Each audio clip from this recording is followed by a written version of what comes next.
This November, no matter the outcome, we will elect our 47th chief executive. But first, we're going to take a look back at how the presidents became president. This is your countdown to 47.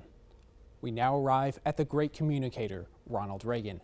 Prior to becoming the 40th president, Reagan was an actor in Hollywood. In the 1940s, in addition to starring in his many films, Reagan was also the president of the Screen Actors Guild.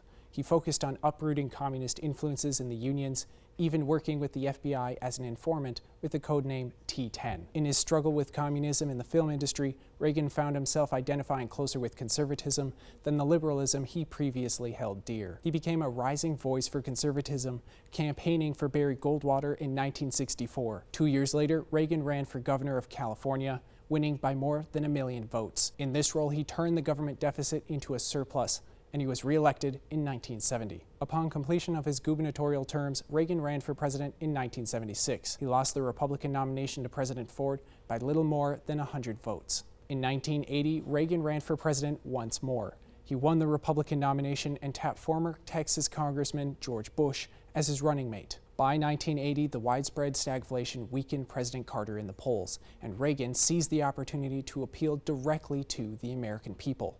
Are you better off than you were 4 years ago?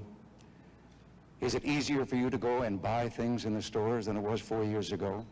If you don't think that this course that we've been on for the last 4 years is what you would like to see us follow for the next 4, then I could suggest another choice that you have. This appeal, the poor state of the economy, and the ongoing Iranian hostage crisis all contributed to the great communicator's landslide victory over President Carter. Ronald Reagan was now to become the 40th president of the United States.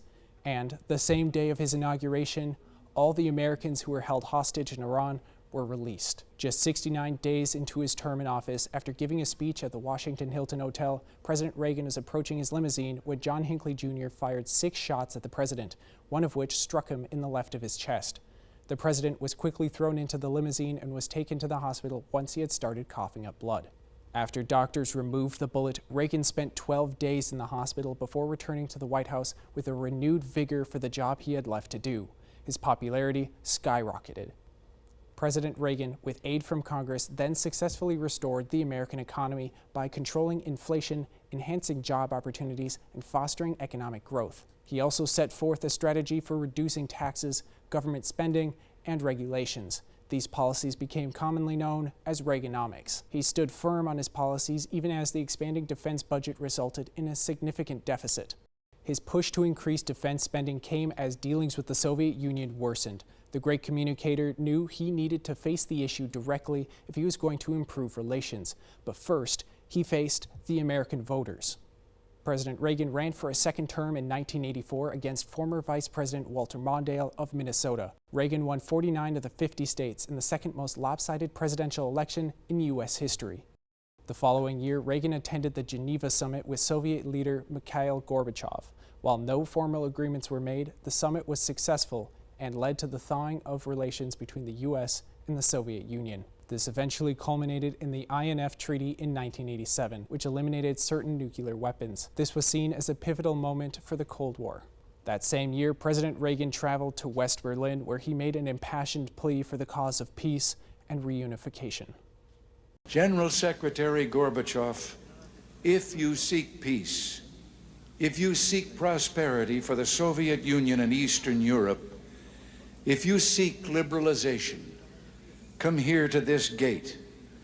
Mr. Gorbachev, open this gate.